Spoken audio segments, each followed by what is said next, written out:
Welcome to another edition of Take 5. It is Thursday, March 8, 2012. We're in Luke chapter 20, verse 9, and he began to tell the people this parable.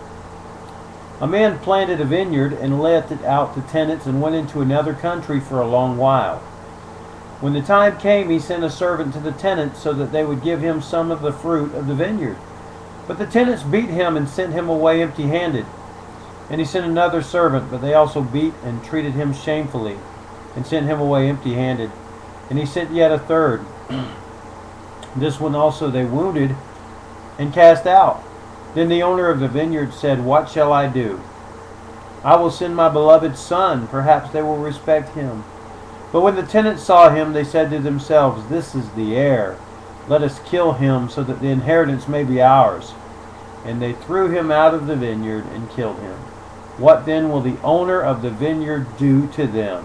He will come and destroy those tenants and give the vineyard to others. When they heard this, they said, "Surely not." But he looked directly at them and said, "What then is this that is written? The stone that the builders rejected has become the cornerstone. Everyone who falls on that stone will be broken to pieces, and when it falls on anyone, it will crush him." The scribes and the chief priests sought to lay hands on him at that very hour, for they perceived that he had told this parable against them, but they feared the people. So they watched him and sent spies who pretended to be sincere, that they might catch him in something he said, so as to deliver him up to the authority and jurisdiction of the governor.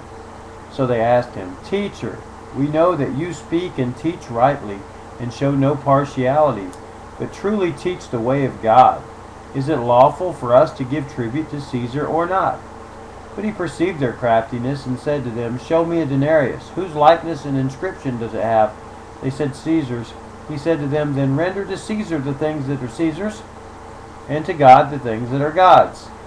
And they were not able in the presence of the people to catch him in what he said, but marveling at his answer, they became silent.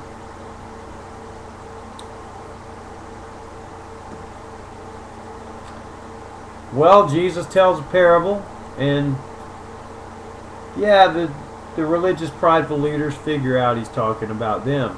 He's talking about them as a nation, but particularly the leaders, because they'd rejected servant after servant after servant, of course referring to the prophets and then John the Baptist. And yet now here is the Son, and that's Jesus referring to himself, and they're rejecting him also.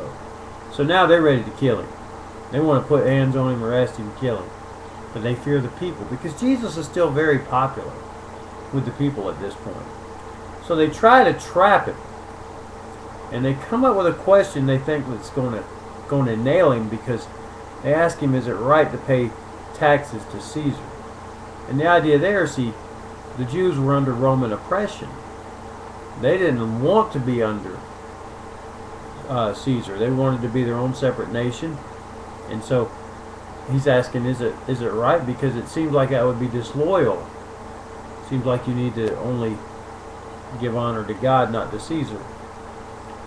So they try to trap Jesus, but Jesus, he's too smart for that. He says, "Give me a coin." He says, "Whose picture is that?" And they say, "Caesar." So, he says, look, you got to pay your taxes. You got to render under Caesar what is Caesar's, and under God what is God's. So what's the lesson? Well, first of all, we can't reject Jesus. If you look at the parable, it says that what's the owner of the vineyard going to do? He'll come and destroy those tenants and give the vineyard to others. If you reject Jesus, he'll take away the kingdom from you, and he'll give it to somebody that will appreciate it. And that just goes along with anything that God's given you. If you don't respect it, he will take it, including his own son. And I don't want to get too deep into that. But the other point is, you got to pay your taxes. Alright? Jesus said you got to do it. So we're getting close to tax time. Don't try to cheat on your taxes. Pay to Caesar, in this case the U.S. government, what you owe them, and to God what you owe him, which is everything pretty much.